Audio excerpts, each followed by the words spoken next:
All right, so my phone just stopped recording there, so I'm going to start back where I left off.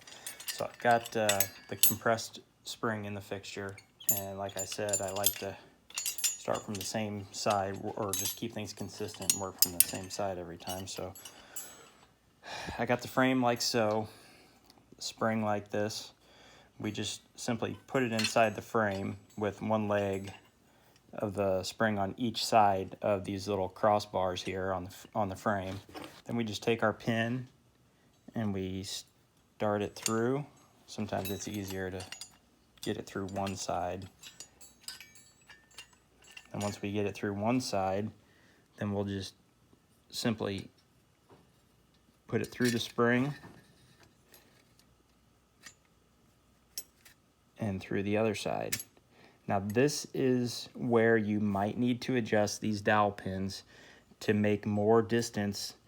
You can see it just barely, these legs just barely clear the frame. So if you need to spin those dowel pins to push that leg to bring it up more to give you more clearance depending on, you know, the size of your spring, you can do that. Just make sure that you have enough of the dowel pin catching that leg so it doesn't want to pop off on you. So once we get the pin through the frame, you know, and through the spring, then we're basically good to go. Then we just take our E-clip and put it on.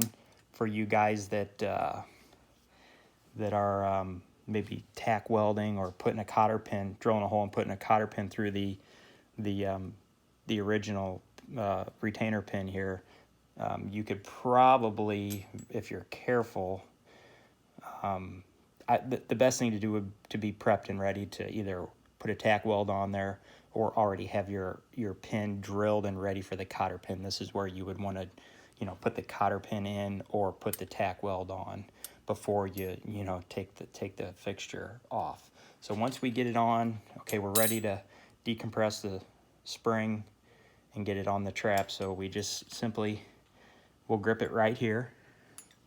So we'll have to open the vise back up.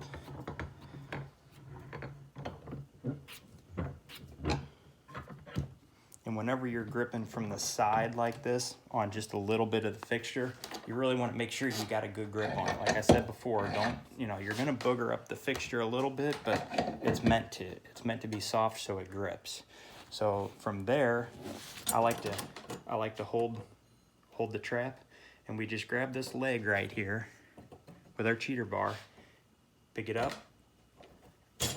pop it off that leg, or I'm sorry, off the dowel pin, right off the dowel pin, and we can see that our trap here is good.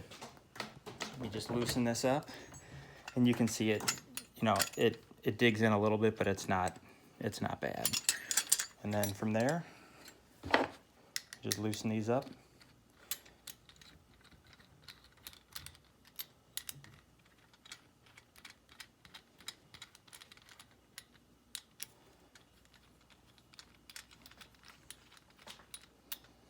And I know Jordan Budensky with Bud's Trap Company has aftermarket springs on these. He's got some extra strong springs, which I personally would recommend getting the extra strong ones from him, because what you can do is if you get it on and you're like, man, that's really just too strong, what I do with mine is I don't need them quite that strong. What I do is I bend the legs in a little bit. You can see, like on this one, I simply just put them in here, you know, clamp on the leg, and just take my cheater bar and bend it. And you can see I take some of the torque out of that spring. Now, a year, 2, 3 years down the road, when this trap starts to lose a little power, what I can do is I can take this off and actually bend that leg straight again, and then it's basically, it should recharge the spring. It should make it like new again. So this is what I like to do. If it's nice because you can adjust, you know, basically exactly how much strength you want on your trap. So fully adjustable. If you have any questions, you can contact me. I'll put my contact information below. If you'd like to purchase a fixture, just let me know. Thank you.